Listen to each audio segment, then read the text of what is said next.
3 months after my wife Rachel vanished during a ski trip, I saw her in a bar. Rachel was tucked against her friend Ross, laughing softly, her cheek brushing his shoulder. "I owe you for this," she told him, lifting her glass.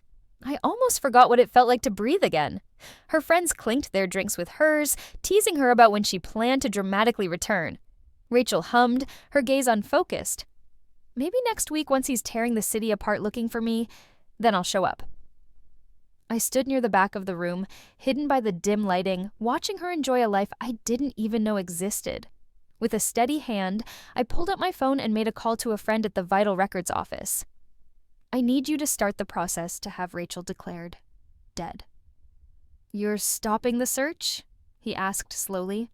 My eyes drifted to where she sat comfortably nestled against Ross, as if she had never been mine at all. "There's nothing left to find," I said. My voice barely made it out. Why chase someone who chose to disappear? After ending the call, I returned to the booth where my old friend Alex waited. He took one look at me, slid a drink across the table, and sighed. "Preston, it's been months. No one survives that long in those mountains. You need to let go." The whiskey stung my throat and forced heat into my eyes, but I swallowed it anyway. "Alex," I asked tightly, "do you think someone would pretend to die just to torment their spouse?" He stared at me like I had lost my mind. "Only a twisted person would do that. Anyone like that is better off gone." His words hit too close to the truth. I grabbed my coat, whispered a flat, "You're right," and walked out into the night. When I got home, the same old silence greeted me, the kind that had become unbearable these past months. I used to turn on every lamp, brew her favorite coffee, set fruit on the counter, anything to pretend she might walk through the door. If she wanted out, she could have filed for divorce. There had been no reason for theatrics, no reason for a fake accident. I sat on the sofa and picked up the small pair of bobbleheads she once gifted me. She had leaned against me that day, smiling innocently. "If I'm ever away, these two can keep you company," she'd said, and tonight, her voice overlapped in my mind with the words I heard her say at the bar. Preston was fine at first, but after the wedding he turned into this strict health coach. No cold drinks, no late nights, always nagging. Faking my death might teach him a lesson. Maybe he'll finally back off. Ross had laughed and poured her another drink. "I've been your friend for years, and I never bothered you like that." "Nope, you're the best guy friend ever. Best friends, yet their legs were intertwined beneath the table." My stomach rolled at the memory. I threw the bobbleheads into the trash, picked up my phone, and sent a mass message. "Rachel passed away in the ski accident 3 months ago. A memorial service will be held next week." My screen lit up almost instantly. "There's no body. How can you hold a funeral? Are you losing it, Preston? If she comes back and finds out about this, she'll kill you. You know what she's like when she's mad?" I answered only one message. "She's dead. A dead person doesn't get angry." I tossed the phone aside and went to our bedroom. The closet stopped me cold. Half her wardrobe was gone. Only the winter pieces remained. A laugh escaped me, bitter and broken, while I camped at the foot of a frozen mountain, searching for her. She had been slipping into our home, packing one suitcase at a time. I grabbed my tablet and opened the security archives, fast-forwarding through the last month. Early in the month, Rachel and Ross walking in arm in arm. They left 2 hours later, Rachel carrying armfuls of clothes. Mid-morning, Ross lifting her over the threshold, laughing as he carried her inside. He didn't leave until the next morning. 2 nights ago, both of them sneaking in after midnight and slipping out at dawn. On every one of those dates, I had been miles away, tearing through snow and ice, calling her name until my voice cracked. My eyes burned. Not for her, but for the man I had been stupid enough to be. While I was choking on fear, she was wrapped up with her so-called best friend, sleeping in our home, probably in our bed. My hands curled into fists, nails digging into my palms, trying to keep the fury from exploding. My phone rang. It rang again and again. With a resigned sigh, I checked the caller ID. Her aunt. I picked up immediately. "Aunt Evelyn, is something wrong? Rachel didn't die," she said calmly. A video notification followed. I opened it. Rachel and Ross sat close together, drinking from each other's glasses, staring at one another like the world had narrowed down to just them. I know, I whispered. There was a pause, then a soft laugh from Evelyn. And you're still planning a funeral? Everyone convinced me she was gone. A funeral seems fitting. So, you're a widower now? Yes. We had barely spoken before today. She was related to Rachel by marriage and surprisingly young, but she had done something no one else had. She had told me the truth. If you're free, I said, you can attend in 7 days. Of course, she replied. Another video came through. This time, someone at the bar filmed Rachel reading my group message. Her glass shattered in her hand as she slammed it down. Ross wrapped himself around her, whispering until she calmed. Anger melted off her quickly in his arms. With me, it always took hours of apologies and long nights of growling. I saved the videos and was about to set my phone aside when Ross called. "Preston, are you out of your mind?" he shouted over the bar noise. "Cancel that funeral. If Rachel gets back and sees it, you'll regret it." I hung up without responding. For the first time in months, I slept peacefully on the sofa. The next morning, I went to the records office and finalized the paperwork. Then I drove straight to Ross's apartment. After several impatient rings, he cracked the door open wearing a bathrobe. Fresh red marks lined his neck. "Preston, why are you here? I came to invite you to Rachel's funeral." I said, "You're her closest friend. You should be there." He scoffed. "She's missing, not dead. No body, no proof, and you're throwing a funeral. What kind of husband does that?" I pulled out the new death certificate. "She's been gone 3 months. The mountain took her. I accepted it, so I made it official." I let out a mirthless laugh. "Besides, weren't all of you encouraging me to give up? When I first heard she was missing, I had passed out." Her friends surrounded me as soon as I woke. "Preston, the terrain is too dangerous. Let it go. You'll end up dead too, if you keep searching." I hadn't listened. I bought a plane ticket, hired search teams, and combed the mountains day and night. And now looking back, I realized none of them had shown a trace of real fear. Only thinly veiled amusement. Inside Ross's apartment, something crashed loudly. His face went pale. "Don't do anything stupid, Preston," he snapped. "Rachel won't forgive you when she returns." I pretended not to hear him and stepped back. He slammed the door in my face. Muffled shouting echoed from behind the door. Apparently, Rachel had finally realized what legally dead meant, but she wasn't going to find me. She'd been gone 3 months. It was only fair she searched for me a little. I grabbed the suitcase I'd packed earlier and checked into a hotel under Alex's name. The next few days were split between funeral preparations and staying out of sight. Alex stopped by one afternoon grinning wildly. "Someone's losing her mind looking for you. The whole city is buzzing." I glanced at the missing persons alert on the hotel TV. Let her search. She was the one who claimed she'd only reappear once I'd gone crazy. Why is she panicking now? "Honestly, she deserves every second of this," Alex muttered. I cut him off. "Enough. Today is the day of my wife's funeral. I should look the part." I studied my reflection. Unshaven, exhausted, hollow-eyed. Perfect. On the way to the service, I gave Alex a USB. "Play the videos when I signal you." Evelyn arrived first, dressed impeccably in black. She accepted a white memorial flower. "My condolences." Then came relatives and friends who had no idea what was really happening. Their grief twisted something in my chest. Her friends finally walked in, pale and anxious. One dragged me aside. "Preston, stop this. Rachel's alive. She's been frantic trying to find you. Have you not seen the news?" I forced a tear down my cheek. "Ross posted that. I know the truth. She's gone." She tried to argue, but Alex ushered her to a seat. Once most people had arrived, I stepped up to the podium. "Thank you all for coming to honor my wife." A voice exploded from the back. "Preston, have you lost your mind?" Ross stormed in, eyes red with fury. "You can't bury someone without a body. I won't allow this." I looked past him. "No, Rachel. And who exactly are you to forbid it?" I asked calmly. "I'm her husband." Tears welled in his eyes. "Rachel adored you. You're throwing her away. What if she isn't dead?" I eyed the fresh love marks on his neck. Even if she isn't, faithless wives aren't worth keeping. Security seated him and I continued until a frail figure appeared at the entrance. "Preston," she whispered, "I'm alive. I came back." Rachel rushed toward me, clinging to me like a long-lost lover. "Preston, I missed you so much. I fell on the slopes. broke several bones. A stranger rescued me. It took months before I could travel back. She guided my hands over her arms and sides as if to prove she was miraculously recovered.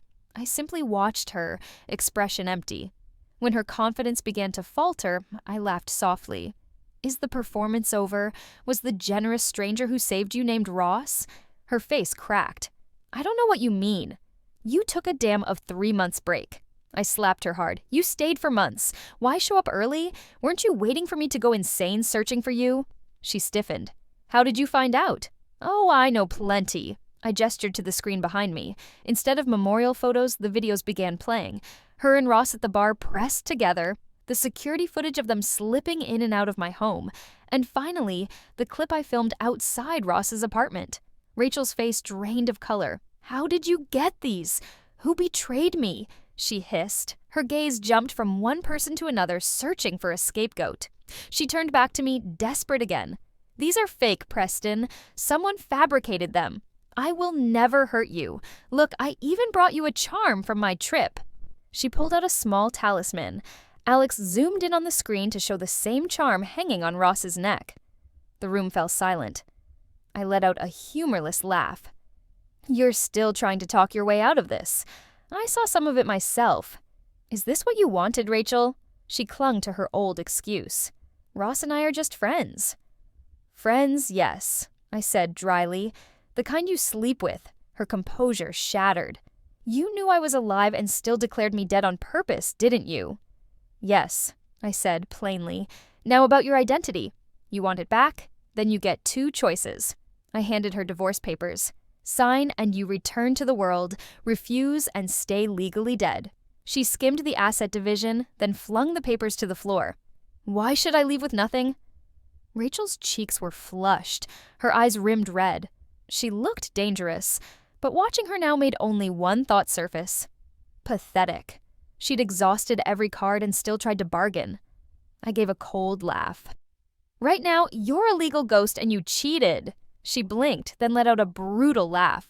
When did I cheat? I only spent the night with a childhood friend. We didn't do anything. Her voice carried a smug certainty. If I were you, I'd be on my knees begging forgiveness, she added, confidently saying. Say sorry and maybe I'll consider taking you back. I'll even agree to keep away from Ross. I stayed silent. Her shamelessness was staggering. Without absolute proof, she could still make trouble for me. Even if the law considered her alive before I could decide on my next move, Evelyn stepped forward. You need proof? She asked, holding up her phone, then playing a clip. Rachel and Ross locked in a kiss in a shadowed corner of the bar. Evelyn smiled, light and merciless. Still just best friends? Ross made a low sound of anger. Who filmed us? Rachel's face drained. Her arrogance cracked into panic, then a frantic practice smile. She clamped a hand over Ross's mouth. And Evelyn, what a surprise. I'm okay. Really sorry you had to come.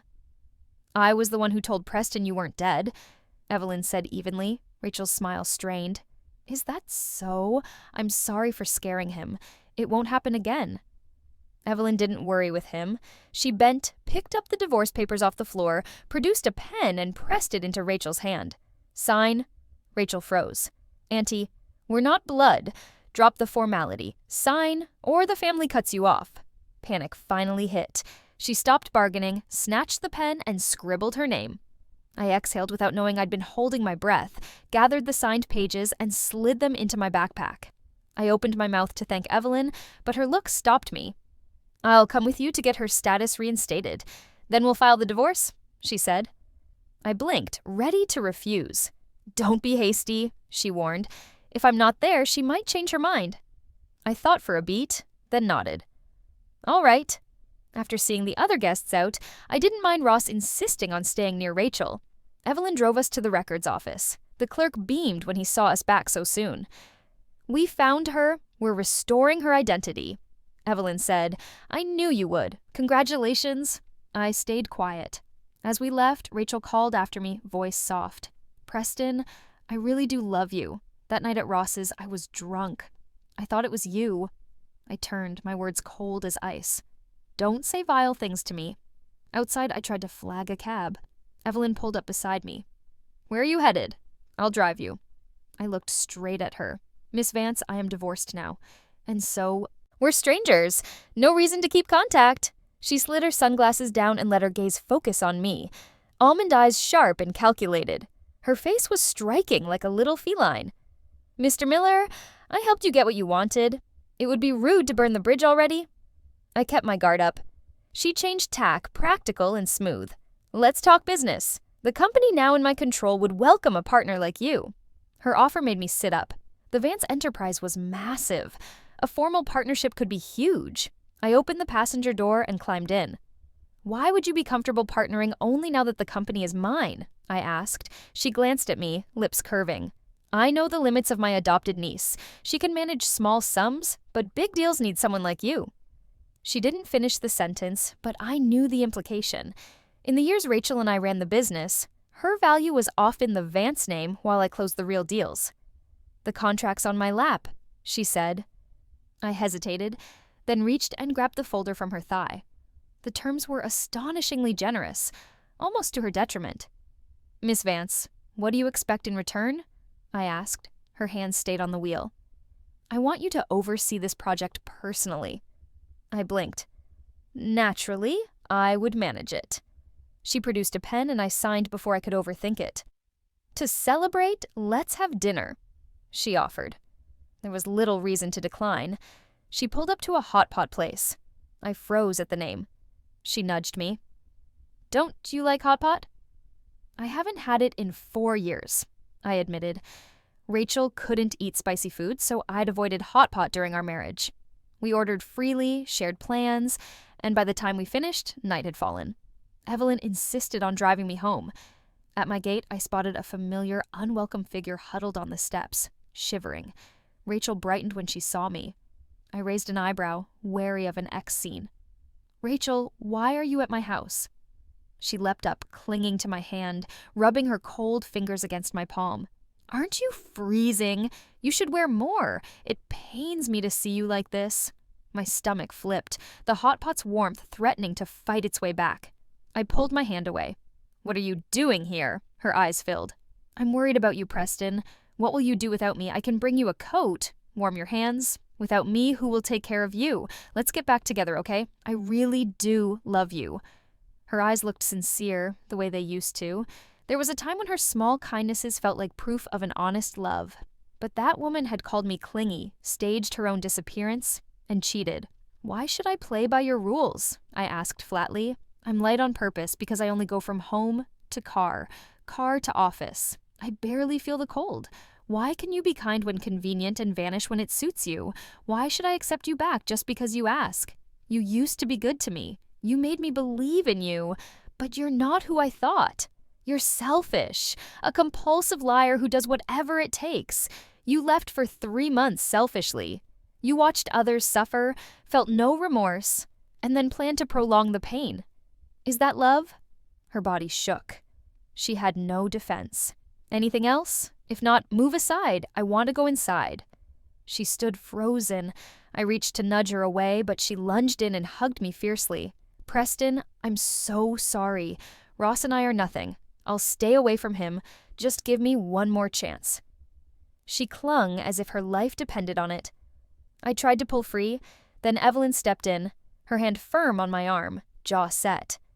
Rachel, I warn you, bother Preston again and the Vance family cuts you off. Rachel's grip loosened. Auntie, this is between us, she protested weakly. I laughed bitter. Between us? Whose idea was faking the disappearance? Don't tell me you planned it alone. You're not clever enough. You are a puppet, and Ross pulled the strings. He takes you out, drinks with you, lies with you, sleeps with you, and you still call him best friend. Do all your best friends get to do that? Disgust washed over Rachel's face. Caught. She flailed for excuses, which only deepened my contempt. Evelyn shoved Rachel sideways and guided me inside. Go rest. I'll handle her. I nodded, stepped in, and slammed the door. Whatever Evelyn told Rachel that night worked a little too well. Weeks passed and Rachel didn't show up anywhere, not even to cause trouble. I threw myself into work. Evelyn and I were constantly in touch, discussing the new partnership, planning meetings, bouncing ideas off each other. The awkward tension that used to hover between us faded until we could talk freely, teasing each other like we had known one another for years. One afternoon, curiosity ate at me. Evelyn, what exactly did you tell Rachel? She basically vanished. She didn't bother answering. She just opened her phone and scrolled through a small gallery. Photo after photo showed Rachel and Ross acting like a blissful couple. When she realized you wouldn't take her back, she went right back to Ross, she said. I kept scrolling, but my finger slipped. A different photo appeared, one completely out of place. It was me during my university days, taken from an angle someone would choose if they were trying not to be noticed. My brows lifted. Evelyn, why do you have a secret photo of me? Her reaction gave her away before she said a word. She snatched the phone like I had caught her red-handed. You didn't see anything, she muttered. I grinned. Oh, really? If I saw nothing, then forget what I was about to ask. I was going to invite you out, but since I must have imagined things. You didn't imagine anything. She shoved the picture toward me, cheeks faintly pink. Fine, I took it. I was giving a guest lecture at your university. I saw you and, well, the affection she usually kept carefully hidden was suddenly plain as daylight. I clear my throat. But I was married then, that isn't exactly appropriate. Evelyn stepped closer, her tone firm. Rachel wasn't my blood relative. She was adopted then disowned when she turned 18.